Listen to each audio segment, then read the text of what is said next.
ಓಂ ಶಾಂತಿ 2/7/2026 ಪ್ರಾರ್ಥ ಮುರಳಿ ಬಾಪ್ತಾದ ಮಧುಬನ.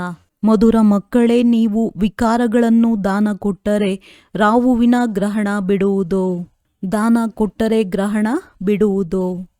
ಪ್ರಶ್ನೆ: ವೃಕ್ಷಪತಿ ತಂದೆಯು ತನ್ನ ಭಾರತವಾಸಿ ಮಕ್ಕಳ ಮೇಲೆ ಬೃಹಸ್ಪತಿ ದೆಸೆಯನ್ನು ಕೂರಿಸಲು ಯಾವ ಸ್ಮೃತಿ ತರಿಸುತ್ತಾರೆ? ಉತ್ತರ: ಏ ಭಾರತವಾಸಿ ಮಕ್ಕಳೇ, ನಿಮ್ಮದು ಆದಿ ಸನಾತನ ದೇವಿ ದೇವತಾ ಧರ್ಮವು ಅತಿ ಶ್ರೇಷ್ಠವಾಗಿತ್ತು. ನೀವು ಸರ್ವಗುಣ ಸಂಪನ್ನ 16 ಕಲಾ ಸಂಪೂರ್ಣರಾಗಿದ್ದೀರಿ. ಸಾಗರನಾದ ನನ್ನ ಮಕ್ಕಳಾದ ನೀವು ಕಾಮಚಿತೆಯ ಮೇಲೆ ಕುಳಿತು ಕಪ್ಪಾಗಿ ಬಿಟ್ಟಿದ್ದೀರಿ. ಗ್ರಹಣ ಹಿಡಿದಿದೆ. ಈಗ ನಿಮ್ಮನ್ನು ಮತ್ತೆ ಸುಂದರರನ್ನಾಗಿ ಮಾಡಲು ಬಂದಿದ್ದೇನೆ. ಗೀತೆ. ಓಂ ನಮಃ ಶಿವಾಯ. ಓಂ ಶಾಂತಿ. ಯಾರ ಮಹಿಮೆಯನ್ನು ಕೇಳಿದ್ದೀರಿ? ಬೇಹದ್ದಿನ ತಂದೆಯ ಮಹಿಮೆ. ಶ್ರೇಷ್ಠಾತಿ ಶ್ರೇಷ್ಠ ತಂದೆ ಪರಮಪಿತ ಪರಮಾತ್ಮನೇ ಆಗಿದ್ದಾರೆ. ಲೌಕಿಕ ತಂದೆಗಂತೂ ಈ ರೀತಿ ಯಾರೂ ಹೇಳುವುದಿಲ್ಲ. ಎಲ್ಲ ಆತ್ಮಗಳ ಪಾರಲೌಕಿಕ ತಂದೆಯು ಶ್ರೇಷ್ಠಾತಿ ಶ್ರೇಷ್ಠನಾಗಿದ್ದಾರೆ ಎಂದು ಮಕ್ಕಳು ತಿಳಿದಿದ್ದೀರಿ. ಅವರ ಹೆಸರು ಶಿವ ಎಂದಾಗಿದೆ. ಹೆಸರಿಲ್ಲದೆ ಯಾವ ವಸ್ತುವು ಇರಲು ಸಾಧ್ಯವಿಲ್ಲ. ಈ ಸಮಯದಲ್ಲಿ ಎಲ್ಲರಿಗೂ ರಾಹುವಿನ ಗ್ರಹಣ ಹಿಡಿದಿದೆ. ಆದ್ದರಿಂದಲೇ ಇದನ್ನು ಕಬ್ಬಿಣದ ಯುಗವೆಂದು ಹೇಳಲಾಗುತ್ತದೆ. ದೆಸೆಗಳು ಇರುತ್ತದೆ ಎಲ್ಲವೇ. ಬೃಹಸ್ಪತಿ ದೆಸೆ, ಶುಕ್ರ ದೆಸೆ. ಈಗ ನಿಮ್ಮ ಮೇಲೆ ಬೃಹಸ್ಪತಿ ದೆಸೆ ಇದೆ. ನೀವು ಶ್ರೇಷ್ಠಾತಿ ಶ್ರೇಷ್ಠ ಭಗವಂತನ ಮಹಿಮೆಯನ್ನು ಕೇಳಿದ್ದೀರಿ. ವಾಸ್ತವದಲ್ಲಿ ಅವರ ಹೆಸರು ಶಿವ ಎಂದಾಗಿದೆ. ಉಳಿದಂತೆ ಅನೇಕ ಪ್ರಕಾರವಾಗಿ ಹೆಸರುಗಳನ್ನು ಇಟ್ಟಿದ್ದಾರೆ. ವಾಸ್ತವದಲ್ಲಿ ಶಿವಬಾಬಾ ಎಂಬುದು ಹೆಸರಿದೆ. ನಾನು ಬೀಜರೂಪ ಚೈತನ್ಯನಾಗಿದ್ದೇನೆ. ಸಚ್ಚಿತ್ತೆಂದು ಹೇಳುತ್ತಾರೆ. ನಂತರ ಸುಖದ ಸಾಗರ, ಆನಂದ ಸಾಗರ, ಶಾಂತಿಯ ಸಾಗರನೆಂದು ಹೇಳುತ್ತಾರೆ. ಅವರೊಬ್ಬರದ್ದೇ ಎಲ್ಲ ಮಹಿಮೆಗಳಿವೆ. ಭಾರತವಾಸಿಗಳು ಮಹಿಮೆ ಮಾಡುತ್ತಾರೆ, ಆದರೆ ಸ್ವಲ್ಪವೂ ತಿಳಿದಿಲ್ಲ. ಕಲ್ಲು ಬುದ್ಧಿಯವರಾಗಿದ್ದಾರೆ. ಕಲ್ಲು ಬುದ್ಧಿಯವರನ್ನಾಗಿ ರಾವಣನು ಮಾಡಿದ್ದನು. ಸತ್ಯಯುಗದಲ್ಲಿ ಭಾರತವಾಸಿಗಳು ಪಾರಸ ಬುದ್ಧಿಯವರಾಗಿದ್ದರು. 5000 ವರ್ಷಗಳ ಹಿಂದೆ ಈ ಭಾರತವು ಪಾರಸಪುರಿಯಾಗಿತ್ತು. ಅದರಲ್ಲಿ ದೇವಿ ದೇವತೆಗಳು ವಾಸ ಮಾಡುತ್ತಿದ್ದರು. ಭಾರತವನ್ನೇ ಅವಿನಾಶಿ ಖಂಡವೆಂದು ಗಾಯನ ಮಾಡುತ್ತಾರೆ. ಭಾರತದಲ್ಲಿಯೇ ಪಾರಸ ಬುದ್ಧಿ ಇರುವ ದೇವತೆಗಳಿದ್ದರು. ಈ ಸಮಯದಲ್ಲಿ ಕಲ್ಲು ಬುದ್ಧಿ ಪತಿತರಿದ್ದಾರೆ. ಪತಿತರು ಹೇಗಾಗುತ್ತಾರೆ ಎಂದು ನೀವು ಮಕ್ಕಳಿಗೆ ತಂದೆಯು ತಿಳಿಸುತ್ತಾರೆ. ದ್ವಾಪರದಿಂದ ನೀವು ಯಾವಾಗ ಕಾಮಚಿತೆಯ ಮೇಲೆ ಕುಳಿತುಕೊಳ್ಳುತ್ತೀರೋ ಆಗ ನೀವು ಕಪ್ಪಾಗಿ ಬಿಡುತ್ತೀರಿ. ಕಾಮಾಗ್ನಿಯಿಂದ ಎಲ್ಲವೂ ಭಸ್ಮವಾಗಿ ಬಿಡುತ್ತದೆ. ಅದರಲ್ಲಿಯೂ ಮುಖ್ಯವಾಗಿ ಭಾರತದ ಮಾತಾಗಿದೆ. ಭಾರತದಲ್ಲಿ ಪಾರಸ ಬುದ್ಧಿ ದೇವತೆಗಳ ರಾಜ್ಯವಿತ್ತು. ಅದಕ್ಕೆ ವಿಷ್ಣುಪುರಿ ರಾಮರಾಜ್ಯವೆಂದು ಸಹ ಹೇಳಲಾಗುತ್ತದೆ. ಈಗ ತಂದೆಯು ಬಂದು ತಿಳಿಸುತ್ತಾರೆ, ಮಧುರಾತಿ ಮಧುರ ಮುದ್ದಾದ ಮಕ್ಕಳೇ, ನೀವು ಸತ್ಯಯುಗದಲ್ಲಿದ್ದೀರಿ. ಸರ್ವಗುಣ ಸಂಪನ್ನರಾಗಿದ್ದೀರಿ. ಇದು ನಿಮ್ಮ ಮಹಿಮೆಯಾಗಿದೆ. ಸತ್ಯಯುಗದಲ್ಲಿ ವಿಕಾರಗಳಿರುವುದೇ ಇಲ್ಲ. ದ್ವಾಪರದಿಂದ ರಾವಣ ಮತ್ತು ಪಂಚವಿಕಾರಗಳ ರಾಜ್ಯವು ಆರಂಭವಾಗುತ್ತದೆ. ಅಂದ ಮೇಲೆ ರಾಮರಾಜ್ಯವು ಹೋಗಿ ರಾವಣ ರಾಜ್ಯವಾಗುತ್ತದೆ. ಈಗ ಗ್ರಹಣ ಹಿಡಿದಿದೆ. ಭಾರತವು ಖಂಡಿತ ಕಪ್ಪಾಗಿ ಬಿಟ್ಟಿದೆ. ಬೃಹಸ್ಪತಿ ದೆಸೆಯು ಎಲ್ಲ ದೆಸೆಗಳಿಗಿಂತ ಒಳ್ಳೆಯ ದೆಸೆಯಾಗಿದೆ. ಭಾರತದಲ್ಲಿ ಬೃಹಸ್ಪತಿ ದೆಸೆಯು ಸತ್ಯಯುಗದಲ್ಲಿತ್ತು. ನಂತರ ತ್ರೇತಾದಲ್ಲಿ ಶುಕ್ರ ದೆಸೆಯಿತ್ತು. ಅಂದರೆ 2 ಕಲೆಗಳು ಕಡಿಮೆಯಾಯಿತು. ಅದಕ್ಕೆ ಬೆಳ್ಳಿಯ ಯುಗವೆಂದು ಹೇಳಲಾಗುತ್ತದೆ. ನಂತರ ದ್ವಾಪರ ಕಲಿಯುಗ ಬಂದಿತು. ಏಣಿಯನ್ನು ಇಳಿಯುತ್ತಲೇ ಬಂದಿರಿ. ಶನಿ ದೆಸೆಯು ಹಿಡಿಯಿತು. ಈ ಸಮಯದಲ್ಲಿ ಎಲ್ಲರ ಮೇಲೆ ಸಂಪೂರ್ಣ ರಾಹುವಿನ ದೆಸೆ ಇದೆ. ಸೂರ್ಯಗ್ರಹಣವಾದಾಗ ದಾನ ಕೊಟ್ಟರೆ ಗ್ರಹಣ ಬಿಟ್ಟು ಹೋಗುವುದೆಂದು ಹೇಳುತ್ತಾರೆ. ಇದು ಆತ್ಮಿಕ ಜ್ಞಾನವಾಗಿದೆ ಎಂದು ಆತ್ಮಿಕ ತಂದೆಯು ಮಕ್ಕಳಿಗೆ ತಿಳಿಸುತ್ತಾರೆ. ಇದು ಯಾವುದೇ ಶಾಸ್ತ್ರಗಳ ಜ್ಞಾನವಲ್ಲ. ಶಾಸ್ತ್ರಗಳಲ್ಲಿ ಜ್ಞಾನವನ್ನು ಭಕ್ತಿ ಮಾರ್ಗವೆಂದು ಹೇಳಲಾಗುತ್ತದೆ. ಸತ್ಯಯುಗದಲ್ಲಿ ಭಕ್ತಿ ಮಾರ್ಗವು ಇರುವುದಿಲ್ಲ. ಜ್ಞಾನ ಮತ್ತು ಭಕ್ತಿ ನಂತರ ವೈರಾಗ್ಯ, ಅರ್ಥಾತ್ ಈ ಹಳೆಯ ಪ್ರಪಂಚವನ್ನು ಬಿಡಬೇಕಾಗುತ್ತದೆ. ಇದು ಶೂದ್ರ ವರ್ಣವಾಗಿದೆ. ವಿರಾಟ ರೂಪದ ಚಿತ್ರದಲ್ಲಿ ಬ್ರಾಹ್ಮಣ, ದೇವತಾ, ಕ್ಷತ್ರಿಯ, ವೈಶ್ಯ ತೋರಿಸುತ್ತಾರೆ. ಇದು ಭಾರತದ್ದೇ ಕಥೆಯಾಗಿದೆ. ವಿರಾಟ ರೂಪದ ಚಿತ್ರವನ್ನು ಮಾಡುತ್ತಾರೆ. ಆದರೆ ಕಲ್ಲು ಬುದ್ಧಿಯವರು ತಿಳಿದುಕೊಳ್ಳುವುದಿಲ್ಲ. ಕಲ್ಲು ಬುದ್ಧಿಯವರು ಏಕೆ ಆಗಿದ್ದಾರೆ? ಏಕೆಂದರೆ ಎಲ್ಲರೂ ಪತಿತರಾಗಿದ್ದಾರೆ. ಭಾರತವಾಸಿಗಳೇ ಪಾರಸ ಬುದ್ಧಿಯವರು ಸಂಪೂರ್ಣ ನಿರ್ವಿಕಾರಿಗಳಾಗಿದ್ದರು. 5000 ವರ್ಷಗಳ ಹಿಂದೆ ಭಾರತವು ಸ್ವರ್ಗವಾಗಿತ್ತು. ಮತ್ಯಾವುದೇ ಖಂಡವಿರಲಿಲ್ಲ. ಇದನ್ನು ತಂದೆಯೇ ತಿಳಿಸುತ್ತಾರೆ.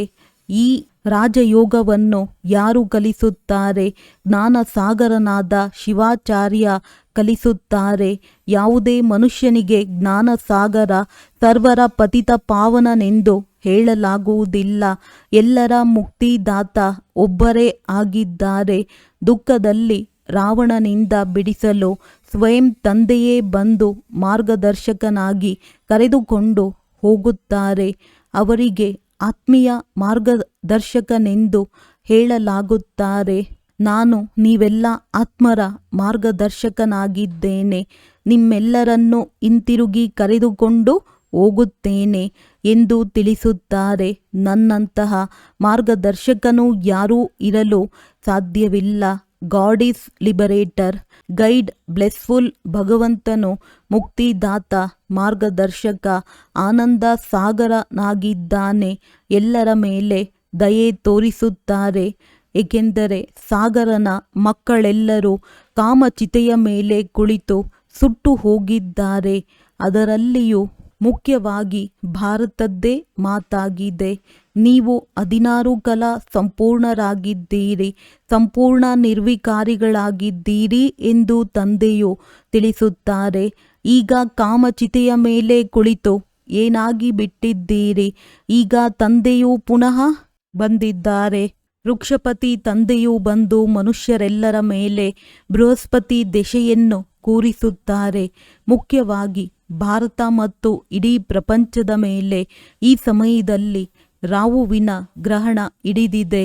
ತಂದೆಯು ತಿಳಿಸುತ್ತಾರೆ, ನಾನೇ ಬಂದು ಮುಖ್ಯವಾಗಿ ಭಾರತ ಮತ್ತು ಇಡೀ ಪ್ರಪಂಚಕ್ಕೆ ಗತಿ ಸದ್ಗತಿಯನ್ನು ಕೊಡುತ್ತೇನೆ. ಇಲ್ಲಿ ನೀವು ಪಾರಸ ಬುದ್ಧಿಯವರಾಗಲು ಬಂದಿದ್ದೀರಿ. ಅತಿ ಪ್ರಿಯ ತಂದೆಯು ಎಲ್ಲ ಪ್ರಿಯತಮೆಯರ ಒಬ್ಬರೇ ಪ್ರಿಯತಮನಾಗಿದ್ದಾರೆ. ಎಲ್ಲ ದೇಶಗಳಲ್ಲಿಯೂ ಅವಶ್ಯವಾಗಿ ಶಿವಲಿಂಗವನ್ನು ಇಡುತ್ತಾರೆ. ಏಕೆಂದರೆ ಎಲ್ಲರ ತಂದೆಯಾಗಿದ್ದಾರಲ್ಲವೇ. ಶಿವನ ಮಂದಿರಗಳು ಭಾರತದಲ್ಲಿ ಬಹಳಷ್ಟಿವೆ. ಶಿವನಿರುವ ಸ್ಥಾನವೆಂದು ಹೇಳುತ್ತಾರೆ. ಸತ್ಯಯುಗದಲ್ಲಿ ದೇವಿ ದೇವತಾ ಧರ್ಮದ ಮನುಷ್ಯರಿದ್ದಾರೆ. ಆದರೆ ಆ ಧರ್ಮವು ಯಾವಾಗಿತ್ತೋ, ಅವರ ರಾಜ್ಯವು ಯಾವಾಗಿತ್ತೋ ಇದು ಯಾರಿಗೂ ತಿಳಿದಿಲ್ಲ. ಸತ್ಯಯುಗದ ಆಯಸ್ಸನ್ನು ಬಹಳ ಉದ್ದವಾಗಿ ಬರೆದು ಬಿಟ್ಟಿದ್ದಾರೆ. 21 ಜನ್ಮಗಳಿಗಾಗಿ ನಿಮ್ಮ ಮೇಲೆ ಈಗ ಬೃಹಸ್ಪತಿ ದೆಸೆಯು ಕುಳಿತಿದೆ ಎಂದು ತಂದೆಯು ತಿಳಿಸುತ್ತಾರೆ. ಎಲ್ಲರೂ ಯಾರನ್ನು ಕರೆಯುತ್ತಾರೆಯೋ ಅವರು ವೃಕ್ಷಪತಿ, ಜ್ಞಾನಸಾಗರ, ಪತಿತ ಪಾವನನಾಗಿದ್ದಾರೆ. ನೀವು ತಂದೆ ತಾಯಿ ನಾವು ನಿಮ್ಮ ಮಕ್ಕಳಾಗಿದ್ದೇವೆಂದು ಅವರ ಮಹಿಮೆಯನ್ನು ಮಾಡುತ್ತಾರೆ. ಅವಶ್ಯವಾಗಿ ಸತ್ಯಯುಗ ತ್ರೇತಾದಲ್ಲಿ ಅಪಾರ ಸುಖವಿತ್ತು. ತಂದೆಯು ಹೆವೆನ್ಲಿ ಗಾಡ್ ಫಾದರ್ ಆಗಿದ್ದಾರೆ. ಸ್ವರ್ಗದ ರಚಯಿತನೂ ಆಗಿದ್ದಾರೆಂದ ಮೇಲೆ ಸ್ವರ್ಗವು ಇರಬೇಕಲ್ಲವೇ. ನೀವೆಲ್ಲರೂ ಸ್ವರ್ಗವಾಸಿಗಳಾಗಿದ್ದೀರಿ. ಈಗ ನರಕವಾಸಿಗಳಾಗಿದ್ದೀರಿ. ಭಾರತದ್ದೇ ಆದಿ ಸನಾತನ ದೇವಿ ದೇವತಾ ಧರ್ಮವಾಗಿತ್ತು. ಹೇಗೆ ಕ್ರಿಶ್ಚಿಯನ್ ಧರ್ಮವಿದೆ ಎಂದರೆ ಅಲ್ಲಿ ಕ್ರಿಶ್ಚಿಯನ್ನರೇ ಇರುತ್ತಾರೆ. ನೀವು ದೇವಿ ದೇವತಾ ಧರ್ಮದವರು. ನಿಮ್ಮ ಧರ್ಮವನ್ನು ಏಕೆ ಮರೆತು ಹೋದಿರಿ? ನೀವು ದೇವಿ ದೇವತಾ ಧರ್ಮದವರೇ ಆಗಿದ್ದೀರಿ ಎಂದು ತಂದೆಯು ತಿಳಿಸುತ್ತಾರೆ. ಎಲ್ಲರಿಗಿಂತ ಶ್ರೇಷ್ಠ ಧರ್ಮ ಕರ್ಮ ನಿಮ್ಮದೇ ಆಗಿತ್ತು ಎಂದು ತಂದೆ ಸ್ಮೃತಿ ತರಿಸುತ್ತಾರೆ. ಈಗ ನೀವು ನೀಚ ಪಾಪಿ ಕಂಗಾಲರಾಗಿದ್ದೀರಿ. ನೀವು ದೇವತೆಗಳ ಪೂಜಾರಿಗಳಾಗಿದ್ದೀರಿ. ಅಂದ ಮೇಲೆ ನಿಮ್ಮನ್ನು ನೀವು ಹಿಂದೂಗಳೆಂದು ಏಕೆ ಕರೆದುಕೊಳ್ಳುತ್ತೀರಿ? ನೋಡಿ, ಭಾರತದ ಸ್ಥಿತಿ ಏನಾಗಿ ಬಿಟ್ಟಿದೆ. ಯಾರು ದೇವತಾ ಧರ್ಮದವರಾಗಿದ್ದರೋ ಅವರು ವಿಕಾರಿಗಳಾದ ಕಾರಣ ತಮ್ಮನ್ನು ದೇವತೆಗಳೆಂದು ಹೇಳಿಕೊಳ್ಳುವುದಿಲ್ಲ. ಈ ಪತಿತ ಪ್ರಪಂಚದ ಅಂತ್ಯವಾಗಿದೆ. ಮಹಾಭಾರತದ ಯುದ್ಧ ಸನ್ಮುಖದಲ್ಲಿ ನಿಂತಿದೆ. ಭಗವಾನು ವಾಚ, ನಾನು ನಿಮಗೆ ಸತ್ಯಯುಗಕ್ಕಾಗಿ ರಾಜಯೋಗವನ್ನು ಕಲಿಸುತ್ತೇನೆ. ಭಗವಂತನಂತೂ ಒಬ್ಬರೇ ಆಗಿದ್ದಾರೆ. ನಾವೆಲ್ಲರೂ ಅವರ ಮಕ್ಕಳು, ಸಾಲಿಗ್ರಾಮಗಳಾಗಿದ್ದೇವೆ. ನೀವು ಪೂಜ್ಯರಾಗಿದ್ದೀರಿ. ನೀವೇ ಪೂಜಾರಿ ಭಕ್ತರಾಗಿ ಬಿಟ್ಟಿರಿ. ಈಗ ಪುನಃ ಜ್ಞಾನ ಪಡೆದು ಪೂಜ್ಯ ದೇವತೆಗಳಾಗುತ್ತಿದ್ದೀರಿ. ನಂತರ ದ್ವಾಪರದಿಂದ ಪೂಜಾರಿಗಳಾಗಿ ಬಿಡುತ್ತೀರಿ. ನೀವು ಸಂಪೂರ್ಣ 84 ಜನ್ಮಗಳನ್ನು ಪಡೆಯುತ್ತೀರಿ. ಯಾರು 84 ಜನ್ಮಗಳನ್ನು ಪಡೆದಿದ್ದರೋ ಅವರೇ ಬಂದು ಕುಮಾರಿಯರಾಗುತ್ತಾರೆ. ಬ್ರಹ್ಮನ ಮುಖಾಂತರ ಆದಿ ಸನಾತನ ಧರ್ಮದ ಸ್ಥಾಪನೆಯಾಯಿತು. ಇದು ಸಹ ಗಾಯನವಿದೆ. ಪ್ರಜಾಪಿತನಿದ್ದಾರೆ ಎಂದರೆ ಅವರ ಮಕ್ಕಳು ಇರಬೇಕಲ್ಲವೇ? ಅವರು ಅವಶ್ಯವಾಗಿ ಇಲ್ಲಿಯೇ ಇರಬೇಕು. ಎಷ್ಟೊಂದು ಮಂದಿ ಪ್ರಜೆಗಳಿದ್ದಾರೆ. ಈ ಬ್ರಾಹ್ಮಣರೇ ನಂತರ ದೇವತೆಗಳಾಗುವರು. ತಂದೆಯು ಬಂದು ಶೂದ್ರರನ್ನು ಪರಿವರ್ತನೆ ಮಾಡಿ ಬ್ರಾಹ್ಮಣ ಧರ್ಮವನ್ನು ಸ್ಥಾಪನೆ ಮಾಡುತ್ತಾರೆ. ಈ ಸಂಗಮ ಯುಗದಲ್ಲಿಯೇ ಆದಿ ಸನಾತನ ದೇವಿ ದೇವತಾ ಧರ್ಮದ ಸ್ಥಾಪನೆಯಾಗುತ್ತದೆ. ಇದು ಕಲ್ಯಾಣಕಾರಿ ಸಂಗಮ ಯುಗವಾಗಿದೆ. ಈ ಯುದ್ಧವನ್ನೇ ಕಲ್ಯಾಣಕಾರಿ ಎಂದು ಹೇಳಲಾಗುತ್ತದೆ. ಈ ವಿನಾಶದ ನಂತರದ ಸ್ವರ್ಗದ ದ್ವಾರ ತೆರೆಯಲ್ಪಡುತ್ತದೆ. ನೀವಿಲ್ಲಿ ಸ್ವರ್ಗವಾಸಿಗಳಾಗಲು ವಿಷ್ಣುಪುರಿಯಲ್ಲಿ ಹೋಗುವುದಕ್ಕಾಗಿಯೇ ಬರುತ್ತೀರಿ. ನೀವು ಮಕ್ಕಳ ಮೇಲೆ ಈಗ ಅವಿನಾಶಿ ಬೃಹಸ್ಪತಿ ದಶೆ ಕುಳಿತಿದೆ. 16 ಕಲಾ ಸಂಪೂರ್ಣ ಎಂದು ಹೇಳಲಾಗುತ್ತದೆ. ನಂತರ 2 ಕಲೆಗಳು ಕಡಿಮೆ ಆಗುತ್ತದೆ ಎಂದರೆ ಶುಕ್ರ ದಶೆ ಎಂದು ಹೇಳಲಾಗುತ್ತದೆ. ಸತ್ಯಯುಗದಲ್ಲಿ ಬೃಹಸ್ಪತಿಯ ದಶೆ ಇತ್ತು. ನಂತರ ತ್ರೇತಾದಲ್ಲಿ ಶುಕ್ರ ದಶೆ ಇತ್ತು. ನಂತರ ಕೆಳಗಿಳಿಯುತ್ತಾ ಬರುತ್ತಾ ಮಂಗಳ, ಶನಿ, ರಾಹು ದಶೆಗಳಾಗುತ್ತವೆ. ಜನ್ಮಾಂತರದಿಂದಲೂ ಉಲ್ಟಾ ದಶೆಗಳೇ ಆಗುತ್ತಾ ಬರುತ್ತವೆ. ಈಗ ತಂದೆಯ ಮೂಲಕ ಬೃಹಸ್ಪತಿ ದಶೆ ಕುಳಿತಿದೆ. ಈ ಬೇಹದ್ದಿನ ತಂದೆಯು ಜ್ಞಾನ ಸಾಗರ, ಪತಿತ ಪಾವನನಾಗಿದ್ದಾರೆ. ಅವರೇ ನಿಮ್ಮ ತಂದೆ, ಶಿಕ್ಷಕ, ಸದ್ಗುರುವೂ ಆಗಿದ್ದಾರೆ. ಉಳಿದಂತೆ ಎಲ್ಲರೂ ಅಸತ್ಯವನ್ನೇ ಹೇಳುತ್ತಾರೆ. ಯಾರಿಗೂ ಸದ್ಗತಿಯನ್ನು ಕೊಡಲು ಸಾಧ್ಯವಿಲ್ಲ. ಇದಕ್ಕೆ ವಿಕಾರಿ ಪ್ರಪಂಚವೆಂದು ಹೇಳಲಾಗುತ್ತದೆ. ಅದು ನಿರ್ವಿಕಾರಿ ಪ್ರಪಂಚವೆಂದು ಹೇಳಲಾಗುತ್ತದೆ. ಈ ವಿಕಾರಿ ಪ್ರಪಂಚದಲ್ಲಿ ಎಲ್ಲರೂ ದುಃಖಿಗಳಾಗಿದ್ದಾರೆ. ಯುದ್ಧ, ಹೊಡೆದಾಟಗಳು ಏನೆಲ್ಲ ನಡೆಯುತ್ತಿವೆ. ಇದಕ್ಕೆ ರಕ್ತದ ಕೋಡಿ ಹರಿಯುತ್ತದೆ. ತಪ್ಪು ಮಾಡದೇ ಇದ್ದವರನ್ನು ಏನೆಲ್ಲ ಮಾಡುತ್ತಾರೆ. ಒಂದೇ ಒಂದು ಬಾಂಬು ಬಿದ್ದರೆ ಸಾಕು, ಕ್ಷಣ ಮಾತ್ರದಲ್ಲಿಯೇ ಎಲ್ಲವೂ ಸಮಾಪ್ತಿ ಆಗಿಬಿಡುವುದು. ಇದೇ ಆ ಸಂಗಮ ಯುಗದ ಸಮಯವಾಗಿದೆ. ನೀವು ದೇವತೆಗಳಿಗೆ ನಂತರ ಹೊಸ ಪ್ರಪಂಚ ಬೇಕಲ್ಲವೇ? ಮಧುರಾತಿ ಮಧುರ ಮಕ್ಕಳೇ ಮನ್ಮನಾಭವ. ಯಾವ ತಂದೆ ಹೇಳಿದರು? ಶಿವ ತಂದೆಯೂ ಹೇಳಿದರು. ಅವರಂತೂ ನಿರಾಕಾರನಾಗಿದ್ದಾರೆ. ನೀವು ನಿರಾಕಾರರಾಗಿದ್ದೀರಲ್ಲವೇ? ಆದರೆ ನೀವು ಪುನರ್ಜನ್ಮದಲ್ಲಿ ಬರುತ್ತೀರಿ. ನಾನು ಬರುವುದಿಲ್ಲ. ಈ ಸಮಯದಲ್ಲಿ ಎಲ್ಲರೂ ಪತಿತರಾಗಿದ್ದಾರೆ. ಯಾರೂ ಪಾವನರಿಲ್ಲ. ಪತಿತರಾಗಲೇಬೇಕು. ಸತೋ ರಜೋ ತಮೋದಲ್ಲಿ ಬರಲೇಬೇಕಾಗಿದೆ. ಈ ಸಮಯದಲ್ಲಿ ಇಡೀ ವೃಕ್ಷವು ಜಡ್ಜಡೀಭೂತ ಸ್ಥಿತಿಯನ್ನು ಹಿಡಿದಿದೆ. ಪ್ರಪಂಚವು ಅವಶ್ಯವಾಗಿ ಹಳೆಯದಾಗಿ ಬಿಟ್ಟಿದೆ. ಈಗ ಮತ್ತೆ ಇದನ್ನು ಹೊಸದನ್ನಾಗಿ ಮಾಡಬೇಕಾಗಿದೆ. ಪತಿತ ಪ್ರಪಂಚವನ್ನು ನೋಡಿ, ಎಷ್ಟೊಂದು ಮನುಷ್ಯರಿದ್ದಾರೆ. ಪಾವನ ಪ್ರಪಂಚದಲ್ಲಿ ಬಹಳ ಕಡಿಮೆ ಜನ ರಾಜ್ಯ ಮಾಡುತ್ತಾರೆ. ಒಂದೇ ಧರ್ಮವಿರುತ್ತದೆ. ಮತ್ಯಾವ ಧರ್ಮವೂ ಇರುವುದಿಲ್ಲ. ಭಾರತವನ್ನೇ ಹೆವೆನ್ ಎಂದು ಹೇಳಲಾಗುತ್ತದೆ. ಘಟ್ಟದಲ್ಲಿ ಸೂರ್ಯ, ಘಟ್ಟದಲ್ಲಿ ಚಂದ್ರ ಎಂದು ಗಾಯನವಿದೆ.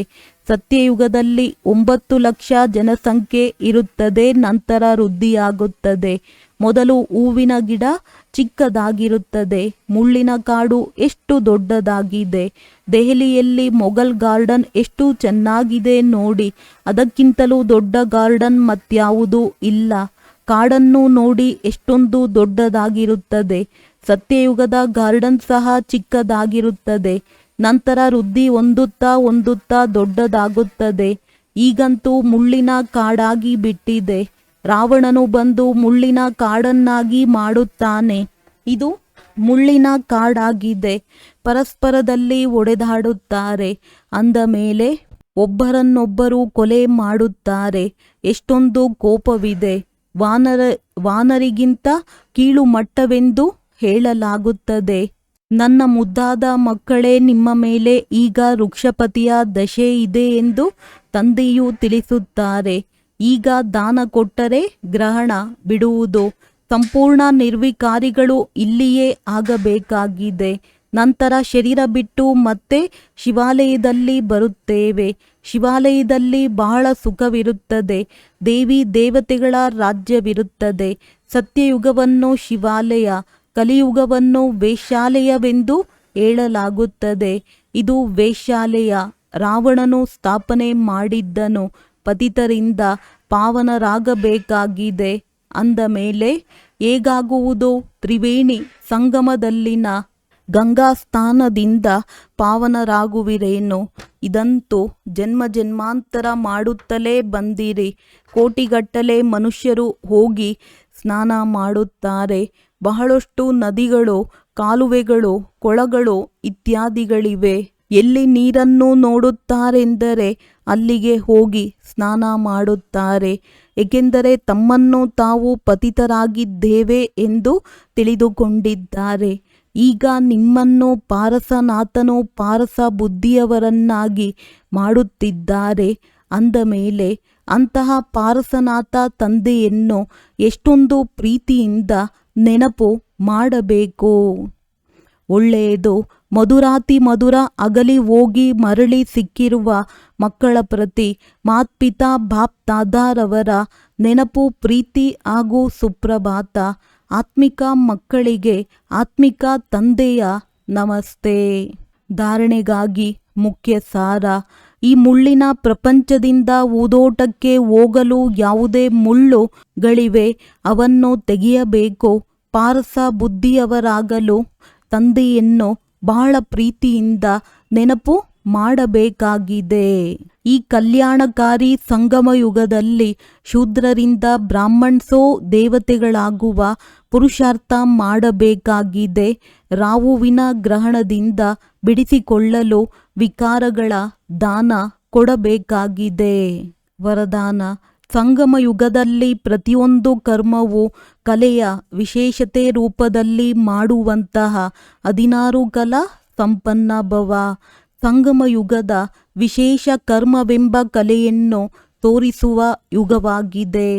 ಯಾರ ಪ್ರತಿ ಕರ್ಮವು ಕಲೆಯ ರೂಪದಲ್ಲಿ ಇರುತ್ತದೆಯೋ ಅವರ ಪ್ರತಿ ಕರ್ಮ ಅಥವಾ ಗುಣದ ಗಾಯನವಾಗುತ್ತದೆ. 16 ಕಲಾ ಸಂಪನ್ನ ಅರ್ಥಾತ್ ಪ್ರತಿ ಚಲನೆಯು ಸಂಪೂರ್ಣ ಕಲೆಯ ರೂಪದಲ್ಲಿ ಕಾಣಿಸುವುದು. ಇದೇ ಸಂಪೂರ್ಣ ಸ್ಥಿತಿಯ ಸಂಕೇತವಾಗಿದೆ. ಹೇಗೆ ಸಾಕಾರನ ಮಾತು, ನಡೆ ಎಲ್ಲದರಲ್ಲಿಯೂ ವಿಶೇಷತೆಯನ್ನು ನೋಡಿದ್ದೀರಿ. ಅಂದ ಮೇಲೆ ಇದು ಕಲೆ ಆಯಿತು. ಏಳುವ, ಕುಳಿತುಕೊಳ್ಳುವ ಕಲೆ, ನೋಡುವ ಕಲೆ, ನಡೆಯುವ ಕಲೆ ಉಳ್ಳವರಾಗಿದ್ದರು. ಎಲ್ಲದರಲ್ಲಿಯೂ ವಿಭಿನ್ನತೆ ಹಾಗೂ ವಿಶೇಷತೆ ಇದ್ದಿತು. ಅಂದಾಗ ಇದೇ ರೀತಿ ಫಾಲೋ ಫಾದರ್ ಮಾಡುತ್ತಾ 16 ಕಲಾ ಸಂಪನ್ನರಾಗಿರಿ. ಸ್ಲೋಗನ್. ಯಾರು ತಕ್ಷಣದಲ್ಲಿ ಪರಿಶೀಲನೆ ಮಾಡಿ ನಿರ್ಣಯ ಮಾಡುವರೋ ಅವರೇ ಶಕ್ತಿಶಾಲಿಗಳು ಆಗಿದ್ದಾರೆ. ಅವ್ಯಕ್ತ ಸೂಚನೆ. ಜ್ವಾಲಾ ಸ್ವರೂಪ ಸ್ಥಿತಿಯಲ್ಲಿರುತ್ತಾ ಶಕ್ತಿಶಾಲಿ ನೆನಪಿನ ಅನುಭವ ಮಾಡಿ.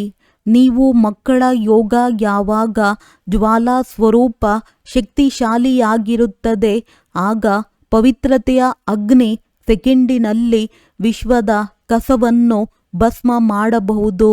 ಪವಿತ್ರತೆಯ ಈ ಶಕ್ತಿ ಮಹಾನ್ ಶಕ್ತಿಯಾಗಿದೆ. ಅಂತ್ಯದಲ್ಲಿ ಯಾವಾಗ ನೀವು ಸಂಪೂರ್ಣ ಪವಿತ್ರರಾಗಿ ಬಿಡುತ್ತೀರಿ, ಆಗ ನಿಮ್ಮ ಶ್ರೇಷ್ಠ ಸಂಕಲ್ಪದ ಲಗನ್ನಿನ ಅಗ್ನಿಯಿಂದ ಈ ಎಲ್ಲ ಕಸವು ಭಸ್ಮವಾಗಿ ಬಿಡುವುದು ಒಳ್ಳೆಯದು. ಓಂ ಶಾಂತಿ.